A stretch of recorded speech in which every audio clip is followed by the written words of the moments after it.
Let's go for another one, starting another news roundup on the channel with more information about the Washington Commanders. Another quick, objective, and very up-to-date video about the Commanders. If you're new, subscribe. There are daily videos on the channel, and you'll stay super well informed. When you watch the video, give it a thumbs up. It really helps, strengthens the channel, and motivates me to continue. Here's the update, folks. The news dropped like a bomb. Even with 1 year remaining on his $30 million contract, Washington decided to move forward without the veteran. Biadasz, who came from the Cowboys following Dan Quinn, was the pillar of stability we needed after the Chase Rollier era, missing only 3 games in 2 seasons. Biadasz ended 2025 on the injured list after injuring his knee on Christmas Day. This seems to have changed the contract extension plans that were on the table. The release is small, $2.89 million, but the team prefers to pay the $8.1 million in dead money now rather than gamble on his physical recovery for 2026. Interestingly, the release came right after the team secured Wiley's stay for another 2 years. Wiley is versatile and can be the safety net while we search for the new snapper. With Biadasz gone, Washington now has a huge hole in front of Jayden Daniels, and the market has a name that makes every fan salivate: Tyler Linderbaum. The Ravens center should break all financial records at the position this offseason. Washington started the day with over $73 million in cap space. Money is not the problem. The question is, will Adam Peters pay the historic price for Linderbaum, or will he look for more affordable options like Ethan Pochich or Connor McGovern? Our franchise QB protection is under rebuilding. Biadasz was a good soldier, but the management wants an elite general for 2026.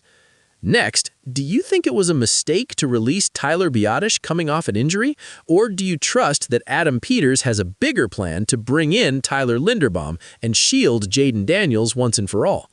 Dude, your opinion is what matters. Leave it in the comments below. Let's change the subject. Here's an update. Veteran Zach Ertz's situation is delicate.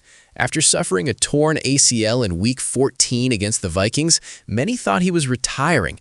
But Ertz is already confirmed he wants to play in 2026.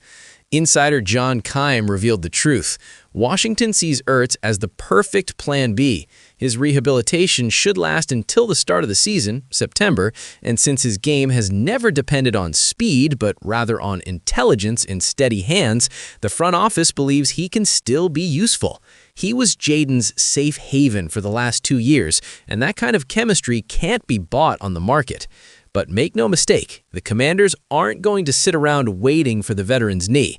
Plan A is aggressive. It's the dream name. At only 25 years old, likely proved to be a monster when Mark Andrews got injured. He wants to be the TE1 for some team, and Washington has the money and the open spot. Another explosive option. Chig brings a speed that our current tight ends lack and would be a nightmare for defenses opening up the middle of the field. Why the urgency? Simple. When Ertz left in 2025, the offense stalled. John Bates and Ben Sinnott, our second-round pick, couldn't fill the receiving role. Sinnott only had 7 receptions in the final 4 games without the veteran. For David Blau and Jayden Daniels, having a wild card in the middle of the field is fundamental to the success of the new offensive scheme. The scenario is clear. Find a young starter in free agency and leave the door open for Ertz's return as a mentor and luxury backup mid-season. I want to know what you think. Would you prefer Washington to spend the money to bring in Isaiah Likely right away, or do you think we should trust in Ben Sinnott's development and re-sign Zach Ertz for a low price? Let's discuss in the comments. Now, to wrap up today's updates, at this week's Scouting Combine, GM Adam Peters was very direct. Washington is more motivated than ever to extend Laramie Tunsil's contract. Why is this so urgent? The price of the bet. Remember that we gave up 2nd and 4th round picks in 2026, plus picks in 2025 to bring him from the Houston Texans? We can't let an investment of that size get near the free market. Tunsil not only protected Jayden Daniels' blindside masterfully, but Cliff Kingsbury, before leaving, revealed that he was a much better run blocker than expected. Rookie mentor, he became the private teacher of our young Josh Connerly Jr., shaping the future of our offensive line.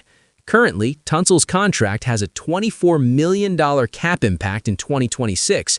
An extension now would not only secure him in DC for longer, but would also help reduce that cap amount for this year, freeing up money for March's free agency. But get ready to spend. Tunsil's new contract is expected to exceed $30 million per year, which would make him the highest-paid offensive tackle in NFL history. Peters said that the talks have been good and productive and that there is no deadline, but the intention is to resolve this as soon as possible. Securing Tunsil is securing the health of our franchise quarterback for the next 4 or 5 years. It's the move that separates amateur teams from Super Bowl contenders. Would you give Laremy Tunsil a blank check to reset the market, or do you think it's risky to pay $30 million a year to a player who will soon be over 32? Write your opinion about this below this video. Next, friends, don't forget to give it a thumbs up, subscribe to the channel, and activate the bell, because this update could happen at any moment, and I'll bring you the news here. We're in this together. Thanks for everything, and let's go Commanders!